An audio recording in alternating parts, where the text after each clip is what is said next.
새해가 되면 우리 마음이 달라지죠. 가슴속에 부푼 기대와 그리고 지금까지 미뤄왔던 것들에 대한 부담감이 한꺼번에 밀려와요. 한 살을 더 먹은 만큼 더 의젓한 모습을 보여야 돼. 더 나은 모습을 보여야 돼. 이런 마음을 보여서 우리는 헬스장을 끊고요. 영어 학원에 등록하고 이전에는 해보지 않았고 미뤄왔던 것들을 시도하곤 합니다. 새해는 우리의 마음에 새로운 각오를 일으키고요. 또 무언가를 시도하게 해줘요. 그래서 이때만큼 우리는 평소와는 다르게 결단력 있는 모습을 보여요. 이때는 뭐 결정장애 이런 거 별로 없어요. 빠르게 행동합니다. 근데 반면 우리의 마음은 더 무거워지고요. 신중해지기도 합니다. 왜냐하면 더 이상 시행착오가 용납되지 않는 나이라는 생각이 갈수록 들기 때문에 그래요. 이제는 실수하면 안 되는데, 이번 결정이 잘못되면 돌이킬 시간이 없는데 라고 하면서 우리는 조바심이 또 생겨요. 그래서일까요? 연초가 되면 우리의 기도는 묵직해지자 디다 못해서 무거워지고 복잡해져요. 물음표로 가득 찹니다. 주님, 올해는 경제가 더 어렵다는데 지금 버티는 게 답일까요? 아니면 이직을 해야 할까요? 어제 대화를 나눴던 거래처와 진행하는 게 좋을까요? 올해 집을 살까요? 아니면 좀만 더 기다릴까요? 라는 질문을 갖게 돼요. 우리는 이런 절박한 질문들을 모아서 하나로 기도합니다. 그래서 결국 이 질문들은 하나의 질문으로 모아져요. 어떤 것일까요? 날 향한 하나님의 뜻은 무엇인가예요. 그래서 우리는 하나님 제발 나를 향한 하나님의 뜻을 속 시원히 좀 알려주세요 라고 말해요. 제가 아는 한 집사님이 계신데 신앙생활에 참 열심인 분이에요. 모든 예배를 빠짐없이 드리고 또 교회 활동도 열심히 하고 성도님들도 잘 돌보는 분이에요. 이분이 10년만 되면 작정 기도를 하세요. 아침부터 예배당에 오셔서 꽤 오랜 시간 기도를 하고 매일처럼 기도하고 돌아가시는데 좀 이상한 점이 있어요. 매일같이 기도를 하시는데 날이 갈수록 더 불안해하고 더 안절부절해 하시는 거예요. 그래서 어느 날 안타깝잖아요. 그래서 저도 물어봤어요. 집사님 기도를 그렇게 많이 하시는데 혈색이 안 좋아지시는 것 같아서 제가 염려가 돼서 같이 기도하고 싶어서 여쭙는데 같이 제가 기도해드릴 기도 제목이 있을까요? 물어봤더니 이렇게 대답하세요. 아유 목사님 하나님의 뜻이 보이지 않아서 너무 답답해요.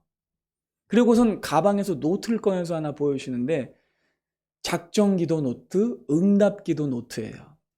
근데 그 안에는 단순한 선택의 문제가 아니라 미래의 아주 구체적인 내용을 보장해달라고 요구하는 기도 제목들이 잔뜩 써 있었어요. 예를 들면 이런 겁니다. 정확히는 기억이 안 나는데 제가 이번에 이직되면 5년 안에 임원이 될 수 있는지 알려주세요. 그게 보장되면 옮기겠습니다. 지금 이 사업을 시작하면 1년 안에 손익분기점을 넘길 수 있을까요? 그게 데드라인이라는데 그러면 제가 사인을 하겠습니다. 주님, 우리 아이가 A 대학에 가면 좋은 직장에 갈 수 있을까요? 만약 그렇다면 원서를 넣겠습니다. 라는 식이었어요. 여러분, 이 집사님이 구하고 있는 것이 하나님의 뜻이라고 할 수 있을까요? 그렇게 말하기 어렵습니다. 이분은 하나님의 뜻이 아니라 인생 보증서를 구하고 있는 거예요. 그리고 사실 이런 모습은요, 이분에게만 발견되는 모습이 아니에요. 정도의 차이는 있을지 몰라도 우리도 이런 마음으로 기도해 본 적이 있어요. 이것이냐, 이것이냐를 말이죠.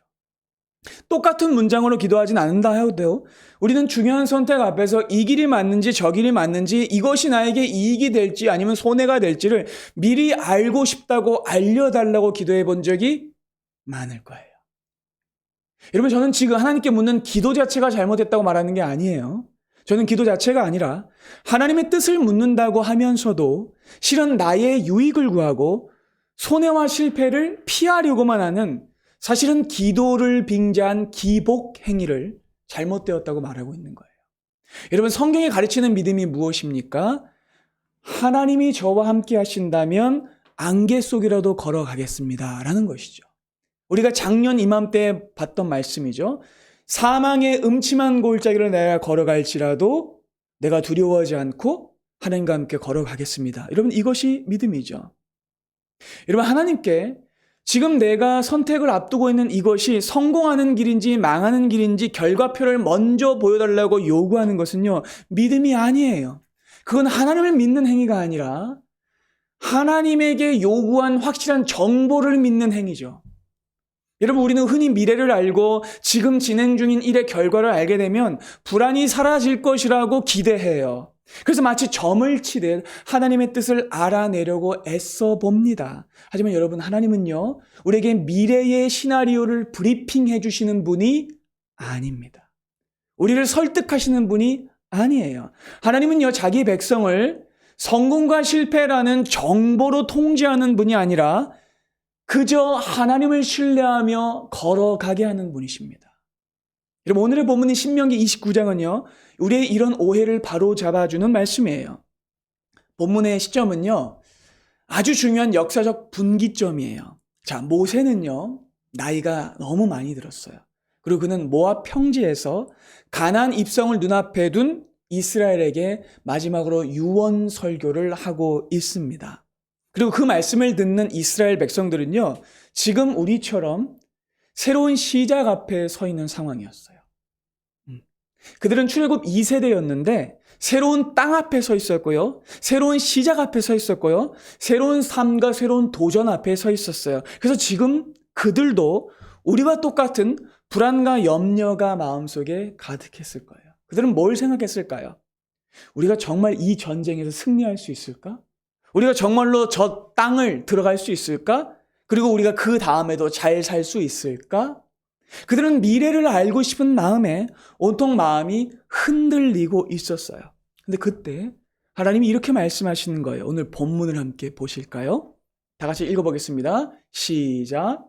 감추어진 일은 우리 하나님 여호와께 속하였거니와 나타난 일은 영원히 우리와 우리 자손에게 속하였나니 이는 우리에게 이 율법의 모든 말씀을 행하게 하려 하심이라. 여러분, 이 말씀을 자세히 보면요, 아주 치밀하게 세 가지로 구성되어 있는 걸 볼 수 있어요. 그래서 오늘 우리는 이 말씀을 따라서 세 가지를 살펴볼 건데요. 첫째는 하나님이 감추신 일이 있다는 거예요. 두 번째, 하나님이 나타내신 일이 있다는 거예요. 그리고 이 두 가지 모두가 하나님의 뜻입니다. 그리고 마지막 세 번째, 이 하나님의 뜻이 결국 무엇을 목적하는지를 살펴보도록 하겠습니다. 자, 첫 번째, 하나님이 먼저 감추신 일을 살펴보겠습니다. 하나님의 뜻 안에 있는 첫 번째예요. 감추어진 겁니다. 그럼 먼저 우리가 이 본문을 해석하기 위해서 이 말씀이 선포된 장소를 알아야 되는데 이곳은 모압 평지예요. 어디냐면 가나안의 초입입니다. 가나안이 있고 가나안 이제 요단 동편에서 요단강 바로 앞에 있는 지점이에요. 이 출애굽 이스라엘 2세대들은요. 40년의 고단한 광야 여정을 지나왔고 이제 요단강 앞에서 딱 대기하고 있어요. 그리고 이 요단강만 건너면 가나안 땅입니다. 근데 매우 중요한 문턱에 이들은 서 있는 거예요. 바로 이 장소에서 1세대를 대표할 뿐만 아니라 이제까지 이스라엘을 인도했던 모세, 물론 하나님의 뜻을 따라 인도한 겁니다. 그 모세가 비장한 마음을 가지고 이들에게 설교하고 있어요. 왜냐하면 모세는 이제 이들을 떠나야 하거든요. 모세는 자기의 사명을 다 마쳤기 때문에 가나안에 들어가지 못하고 여기서 이제 생을 마감해야 돼요. 그래서 모세는 자기의 마음을 전부 담아서 이 2세대가 하나님을 어떻게 따라가야 할지를 피를 토하는 심정으로 가르치려고 하는 거예요. 자, 그리고 진짜 이스라엘은요, 이 시작점이라고 할 수 있는 지점이 왜 그러냐면 이때가 실제로 새해쯤이었어요. 이스라엘의 새해는 여러분 언제일까요? 6월절입니다. 모세가 죽고 난 다음에 바로 6월절이 찾아와요. 그렇다면 여러분 이때 이스라엘 백성은 어떤 심정이었을까요? 마냥 설레고 기대됐을까요? 아닐 겁니다. 좀 전에 말했듯이 말이죠. 여러분, 그리고 이들의 마음속에는 거대한 집단 트라우마와 불신앙이 있었어요. 왜냐하면 그들의 부모 세대인 출애굽 1세대가 모두 광야에서 죽었기 때문입니다. 그 이유는 광야길이 험해서가 아니었어요. 전염병이나 전쟁 때문이 아니었어요. 그들이 망한 진짜 이유는 10명의 부정적인 정탐꾼들의 보고를 듣고 그것을 미래로 생각하기 때문이에요. 우리는 가나안 사람들과 비교하면 메뚜기와 같다. 가면 다 죽는다. 라고 말한 불신앙의 보고를 미래의 결말로 믿었기 때문에 그들은 들어가지 못했습니다. 그래서 그들은 오지 않은 미래를 절망했기 때문에 광야에서 모두 실패하고 죽었던 거죠. 그러니까 여러분, 이런 부모들을 두었던 자녀 세대이니 그들 역시 부모 세대의 불신앙과 비관을 가지고 있었다는 거죠. 그리고 여러분, 또한 이 사람들은요, 광야 태생이에요. 예. 그러니까 이 사람들은요, 제대로 된 국가를 경험해 본 적도 없고, 성벽이 있는 견고한 도시와 전쟁을 해본 적도 없고, 농경사회의 정착민으로 살아본 경험도 없어요. 전무합니다. 그리고 인간적인 눈으로 보면 이들은요, 오합지졸이에요. 물론 이전까지 여러 전쟁을 해오긴 했지만, 그건 역시 그들의 군사적 능력으로 한 일이 아니었어요.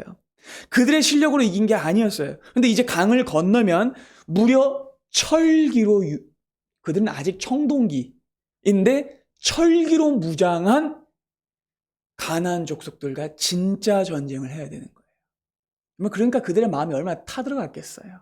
불안했을 거예요. 자기들도 아버지 세대처럼 어머니 세대처럼 실패할까 봐 불안했을 겁니다. 그리고 그들이 했던 말이 자신들의 마음속에 남아있었을 거예요. 우리는 못 들어가. 우리는 메뚜기와 같아. 그래서 그들은요, 미래를 보장받기를 원했고 뭔가 확실한 사인이 있기를 원했던 거예요. 그리고 이것이 사람의 본능적인 심리입니다. 과거의 실패 경험, 그리고 해보지 않았던 일, 낯선 일들이 앞에 펼쳐지면 사람은 불안해지고 두려워집니다. 그래서 자꾸만 결말을 미리 알고 싶어 한다는 거죠. 그리고 이렇게 두려워하는 이스라엘 백성들을 향해 하나님이 이렇게 말씀하시는 거예요. 감추어진 일은 나 여호와께 속하였다. 여러분, 여기서 감추어진 일이란요, 하나님이 우리를 골탕 먹이기 위해 일부러 숨겨놓은 보물찾기 지도가 아닙니다.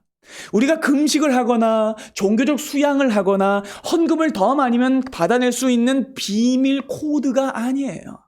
여러분, 이 말씀은요, 내 뜻이 감추어졌으니까 찾아봐 라는 말이 아니라 이것은 너희들의 소관이 아니다 라는 말이에요. 다시 말해, 감추어진 것이 있다는 것은 애초에 이것은 내가 너에게 맡기지 않은 것이다 라는 뜻이라는 거예요. 로버트 스프라울이라는 굉장히 탁월한 목회자이자 신학자가 있습니다. 이분이 본문의 말씀을 근거로 하나님의 뜻이 두 가지가 있다고 구분했어요. 첫 번째는 하나님의 작정하신 뜻이에요. 두 번째는 원하시는 뜻입니다. 그리고 본문에 등장하는 감추어진 일이 하나님이 작정하신 뜻이에요. 그리고 이 작정 안에는 하나님만 아실 수 있고 하나님만 아셔야 하는 일들이 있어요.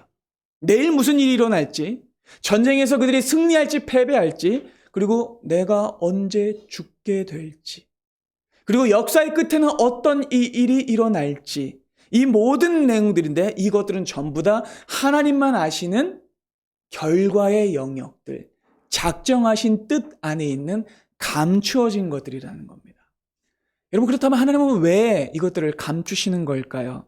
단지 우리가 약해서? 정보를 주면 우리가 감당하지 못할까 봐? 우리를 못 믿어서? 아닙니다. 하나님이 미래의 상세한 시나리오를 주지 않으신 이유는 무엇이냐면 진짜 미래와 장래는 이미 결정되어 있기 때문입니다. 그게 뭘까요? 승리입니다. 여러분, 기억하세요? 기억해 보세요. 하나님은요, 이미 이스라엘에게 이 싸움을 시작하기도 전에 결론을 내리셨어요. 하나님 뭐라고 말씀하셨습니까? 이스라엘아, 가나안 땅은 내가 너희에게 주었다 라고 말씀하셨어요.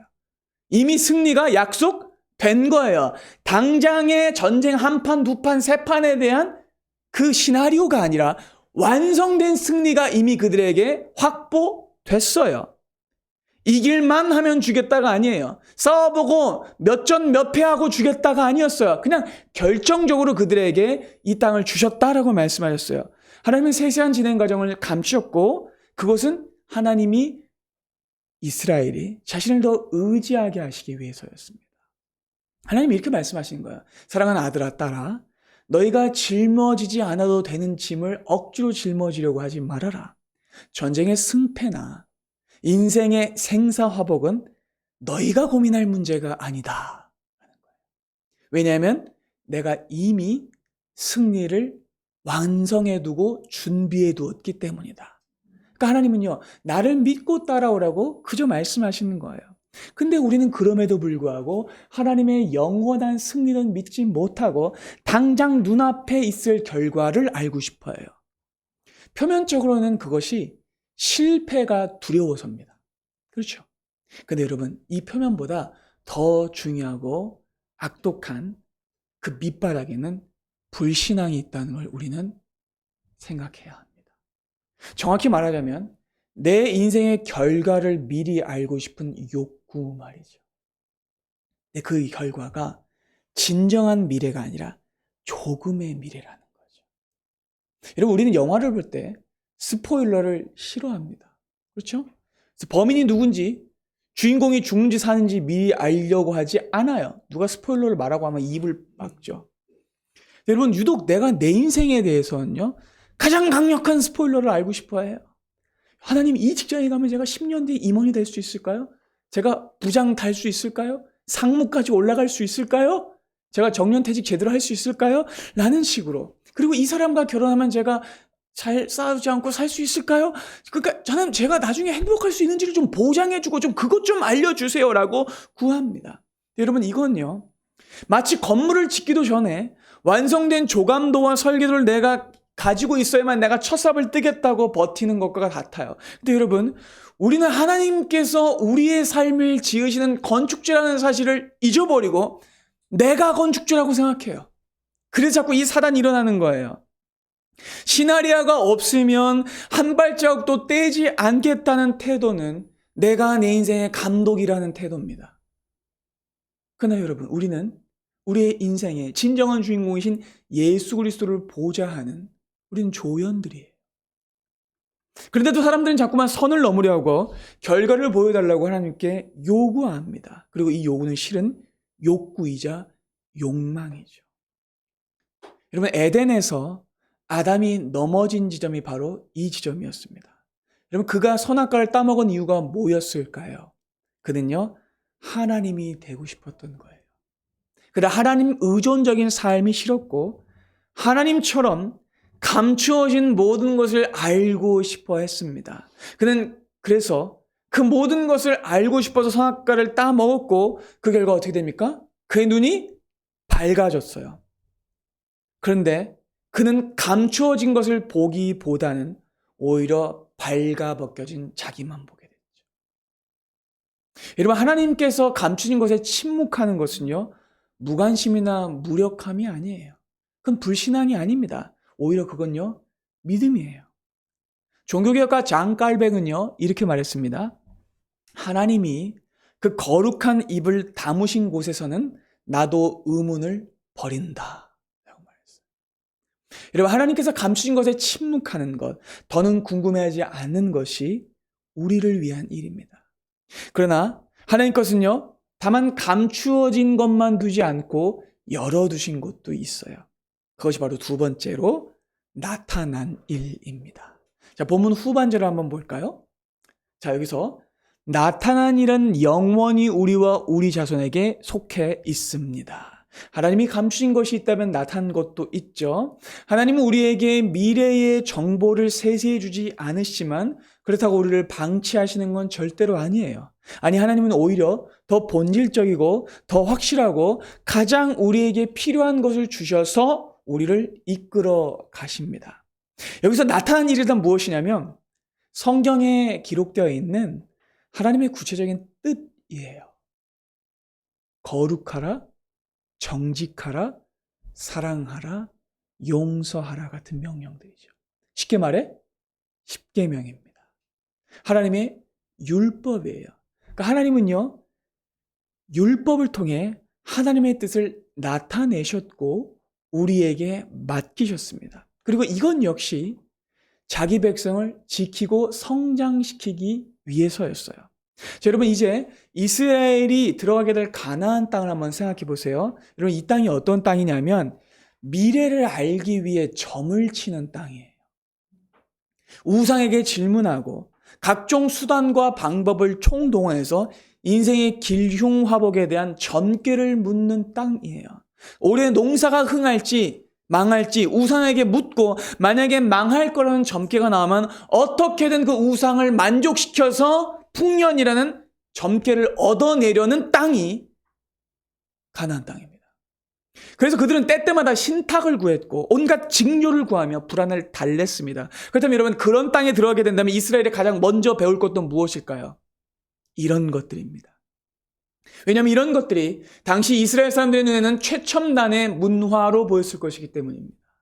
여러분, 그래서 하나님은 이런 것들을 미리 경계하시며 이스라엘이 진정으로 붙잡아야 할 것이 무엇인지를 그들에게 가르치신 거예요. 하나님은요, 자기 백성들에게 불확실한 미래나 점괘 정보는 감추시고 그것을 구걸하는 자들이 아니라 이미 하나님이 주신 말씀을 기준 삼아 오늘을 살아가는 존귀한 자들이 되기를 원하셨어요.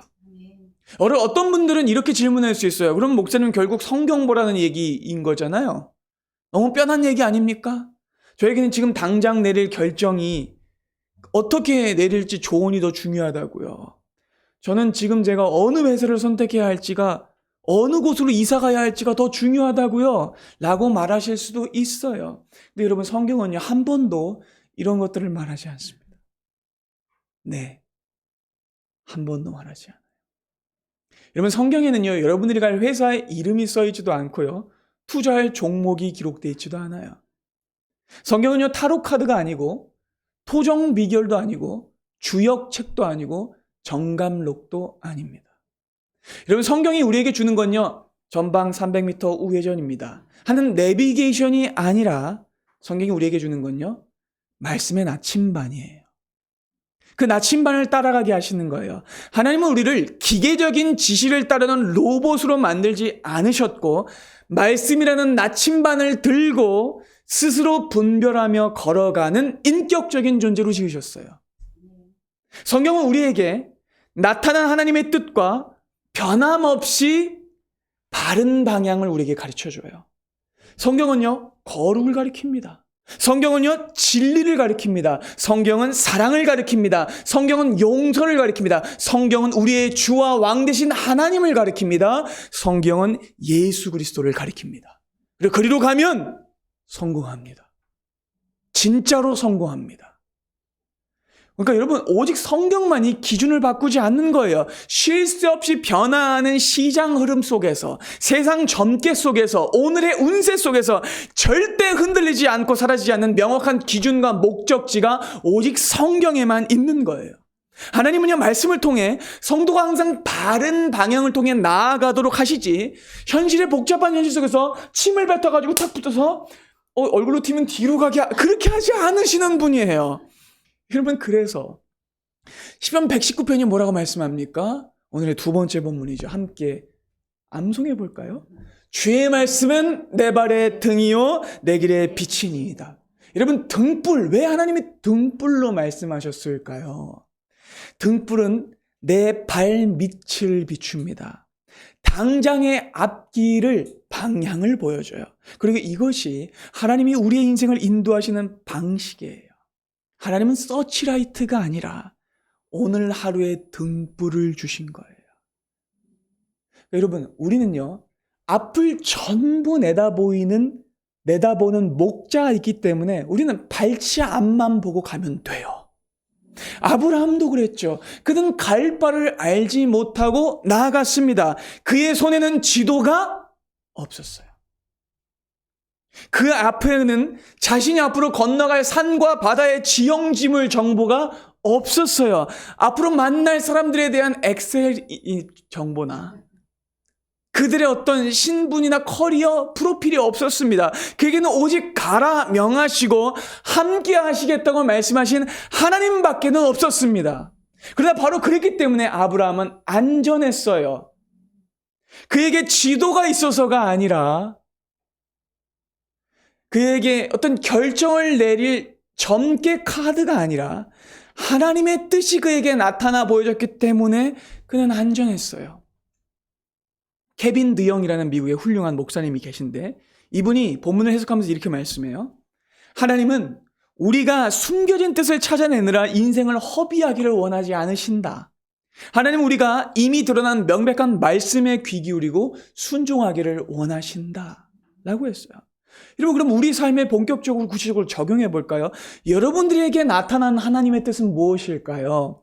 직장에서의 승진 여부, 이번 사업의 성공 여부, 그리고 앞으로 내가 갈 진로, 이러면 이건요, 감추어진 일입니다. 그건 하나님께 속해 있는 것이고, 밤새 고민한다고 내가 알 수 있는 것이 아니에요.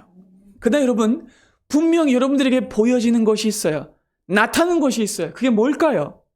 그건 뭐냐면, 내가 내 승진을 위해 동료를 해치지 않는 겁니다. 거래처를 속이지 않고 정직하게 장부를 적는 겁니다. 오늘 내게 맡겨진 일을 성실히 감당하는 겁니다. 조금 더 친절하게 하나님의 백성다운 삶을 사는 겁니다. 아이들에게 한 번 더 참아주는 겁니다.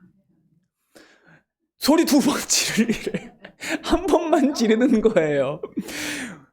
제가 지난주에 우리 지호랑 수빈이 데리고 코엑스 아쿠아리움 갔다 왔는데, 진짜 주님 말씀 기억하면서 참았어요. 여러분, 복장 터져도 나를 참아주시는 주님을 생각하며 아이들을 위해 한 번 더 참아주는 게 하나님께서 나에게 나타내신 뜻이에요. 얼마 전에 우리 강 집사님이 저에게 이런 얘기를 하셨어요. 목사님, 직장에서 업무 분장을 하면 그렇게 눈치 싸움이 심해요. 직원들이 어떻게든 일 안 가져가려고, 다른 부서에 일 밀어주려고 그렇게 계산을 해요. 근데 육사님 진짜 신기한 게, 그래도 그 중에서 제가 일 하나 더 맡을게요, 제가 조금 더 불편한 거 하나 더 할게요 라고 말하는 사람들은 희한하게 다 그리스도인들이에요. 와, 그 말 듣고 얼마나 제가 은혜 받았는지 몰라요. 여러분, 이게 하나님의 뜻을 따라 사는 거예요. 아멘. 대단한 거 아니에요. 하나님은 우리가 영웅이 되길 원하시지 않습니다. 영웅은 예수 그리스도이시지 우리 자신이 아니에요. 여러분, 하나님은요, 우리가 그저 맡겨진 자리에서 하나님의 뜻을 드러내며 거룩과 그리스도의 길이라는 나침반을 따라가기를 원하세요. 이게 하나님이 우리에게 나타나신 일이에요. 자, 3번째. 그리고 하나님은요, 어떤 것은 감추시고 어떤 것은 드러내셨어요. 왜 그럴까요? 그 이유입니다. 마지막 29절 하반절을 볼까요? 자, 우리 하이라이트한 부분 함께 읽어볼까요? 시작. 이는 우리에게 율법의 모든 말씀을 행하게 하려 하심이라. 자, 하나님의 뜻은 어디에 있습니까? 행하게 하심에 있어요. 정답 맞추기에 있지 않습니다. 실패를 피하는 것에 있지 않습니다. 손익 계산을 따지는 것에 있지 않습니다. 하나님의 뜻은 우리가 율법의 모든 말씀을 행하게 하심에 있어요. 그래서 어떤 것은 감추시고요, 어떤 것은 드러내신 거예요. 그래서 전도서 7장이 너무나 선명하게 이렇게 우리에게 말씀해 준 거예요. 한번 다 같이 읽어볼까요? 시작. 형통한 날에는 기뻐하고 곤고한 날에는 되돌아보아라. 이 2가지를 하나님이 병행하게 하사 사람이 그의 장래일을 능히 헤아려 알지 못하게 하셨느니라. 그래서 누구를 의지하게 하세요? 하나님을 의지하게 하세요. 선택하는 나를 의지하게 하지 않으시고, 지금 결정하는 나를 내가 생각하게 하지 않으시고 하나님을 생각하게 하시는 겁니다. 그래서 우리가 교만하거나 절망하지 않도록 하나님 미래를 차단하신 거예요. 여러분 생각해 보세요. 만약 여러분들이 내년에 큰 성공을 이루게 될 거라는 걸 미리 알게 된다면 어떻게 될까요? 그때부터 뭐 겸손해지고 이러면 그러지 않아요. 사람은요, 그때부터 어차피 잘 될 텐데 이게 하나님의 뜻이야, 근데 이거 하나님의 뜻이야 라고 말하는데 꼭 이슬람에서 말하는 인샬라 같아. 그렇죠? 그리고 기도를 멈추고 교만해질 겁니다. 그리고 마침내 그 성공을 거두고 나면 하나님이 필요 없는 삶을 살 거예요. 반대로 내년에 큰 실패나 사고가 있을 것을 여러분 내가 미리 알게 된다면 어떻게 될까요? 못 삽니다. 불안해서 노이로제 걸려요. 그때부터는 두려움에 사로잡혀서 아무것도 하지 못하고 무너져 내릴 거예요. 여러분, 그래서 하나님은요, 우리에게 미래라는 짐을 덜어주시고 딱 오늘의 순종을 요구하시는 겁니다. 내일의 일은 여호와 하나님께 맡기고 대신 우리는 맡겨진 오늘을 살아가도록 하신 거예요. 아멘. 근데 여러분, 그렇다고 해서 우리가 이 말씀을 들었다고 해서 이 말씀대로 행할 실력이 우리에게 있을까요? 없어요. 왜냐면 우리의 선조들인 이스라엘 백성들 역시 이 말씀을 다 듣고도 처절히 실패했거든요. 여러분 생각해 보세요. 모세가 이 말씀을 전하고 난 뒤에 이스라엘 백성들은 어떻게 했습니까? 가나안 땅에 들어가서 우상 숭배하고 점쳤습니다.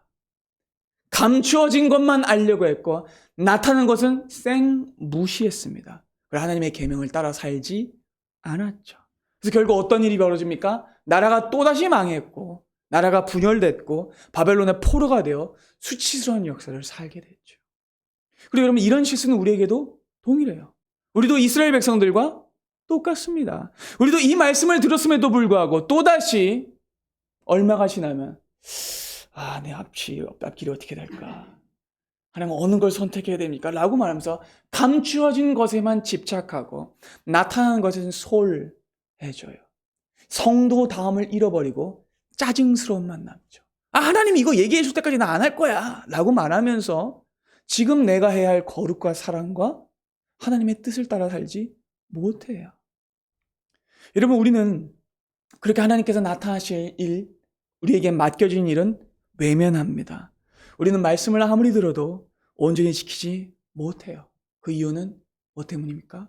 우리의 죄성 때문입니다. 우리의 본성 때문이에요.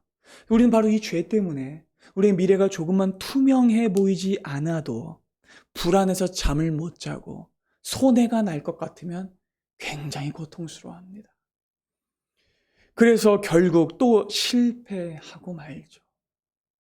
여러분 2026년 그러니까 부푼 마음으로 시작했을지 몰라도 우리는 올해 안에 또 이런 모습을 보일 거예요. 그렇죠? 그러나 여러분 우리가 실패할지라도 우리가 또다시 감추어진 것을 알고 싶어 할지라도 나타나는 것을 외면하려 할지라도 그 율법의 뜻을 다 행하려 하지 않을지라도 우리에게 소망이 있는데 그 이유는 이 모든 뜻을 온전한 자기의 삶으로 먼저 이루신 분이 계시기 때문입니다. 자신의 전생을 통해 우리가 실패한 지점에서 완전히 성공하신 분이 우리에게 오셨기 때문입니다. 여러분 그분은요 감추어진 일은 하나님께 온전히 맡기셨고요 나타난 일에는 죽기까지 순종하셨습니다. 그리고 그분은요 율법을 행하시는 정도가 아니라 율법을 완성하셨죠. 우리 주 예수 그리스도이십니다. 여러분 예수님의 삶을 보세요. 예수님은요 겟세마네 동산에서 십자가라는 죽음이 자기를 닥쳐오며 그리고 자기를 향한 하나님의 뜻이 완전히 어둡게 가리워져 보였을 때 그분은 그 미래를 알려고 하지 않으셨습니다. 주님은 하나님께서 자기를 향한 얼굴을 감추고 응답하지 않을 때 원망하거나 불평하지 않으셨어요. 주님은 이렇게 말씀하시죠. 나의 원대로 마시고 아버지의 뜻대로 하시옵소서. 정확히요. 그리고 주님은 철저하게 자기의 미래를 하나님께 맡기셨습니다.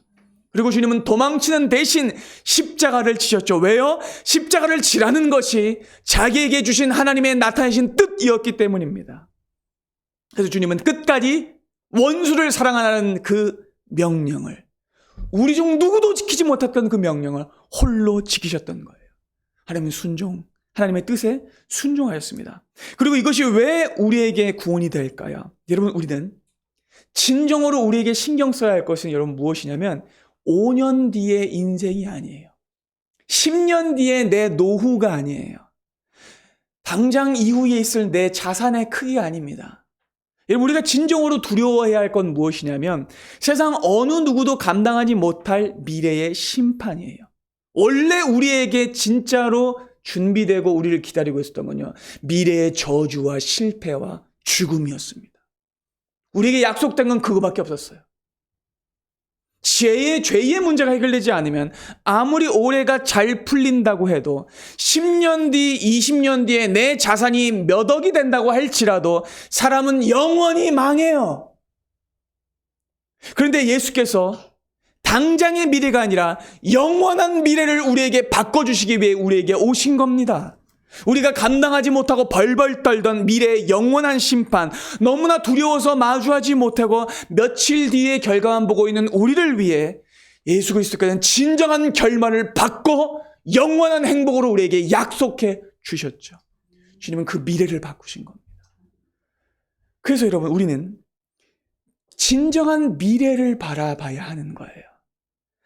나타나신 것에는 순종하시고 감추어진 것은 알려하지 않으시며 우리에게 진정한 미래를 주신 예수 그리스도를 바라봐야 하는 겁니다. 여러분, 우리는 더 이상 미래의 정보가 확보되어야 순종하는 사람들이 아닙니다. 여러분, 우리는요, 영원한 결말을 확보한 사람들이에요. 그걸 보셔야 됩니다. 여러분, 주님은요, 그리고 우리가 또 영원한 결말이 우리에게 바뀌어진 걸 모르고 당장의 현실, 5년 뒤의 미래, 10년 뒤의 미래를 생각할 우리를 위해 성령님을 보내주셔서 우리가 다시 예수를 바라보게 하십니다. 내 안에 계신 성령님을 의지할 때 그분은 우리가 감추어진 일을 맡길 수 있는 믿음을 주십니다. 그리고 나타난 일을 따라갈 수 있게 하는 믿음을 주시죠. 성령님은 우리에게 이렇게 말씀하세요.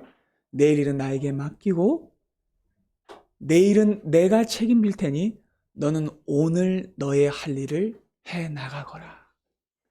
여러분, 2026년 새해 하나님께서 우리에게 원하시는 건 뭘까요? 완벽한 성공일까요? 치밀한 계산일까요? 시나리오일까요? 아닙니다. 여러분, 하나님 안에는요, 인간이 말하는 성공과 실패는 크게 의미가 없습니다. 하나님 안에서는요, 진정한 승리와 영원한 만족이 있을 뿐입니다. 하나님이 지금 여러분들에게 원하시는 건요, 실패하지 않는 1년을 사는 것이 아니라 예수를 의지하는 오늘을 사는 겁니다.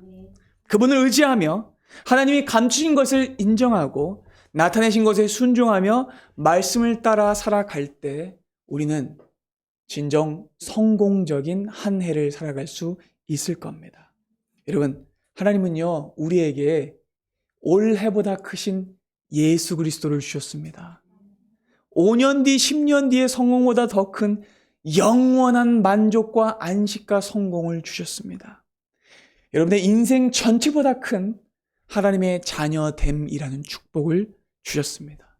이것으로 우리는 영원히 충분하고 영원히 안전하고 절대로 망하지 않습니다. 여러분이 실패하고 넘어질 수는 있겠지만 당장에 여러분들 끝까지 일으켜 세우신 예수 그리스도께서 성령님을 통해 여러분과 함께 하십니다. 여러분, 새로운 한 주가, 새로운 한 해가 시작됐습니다. 앞서가신 예수와 오늘도 오신 성령님을 의지하며 영원한 승리를 확보할 마음을 가지고 하나님의 뜻을 따라 불안해하지 않고 살아가는 은혜가 우리 모두에게 있기를 바랍니다. 기도하겠습니다.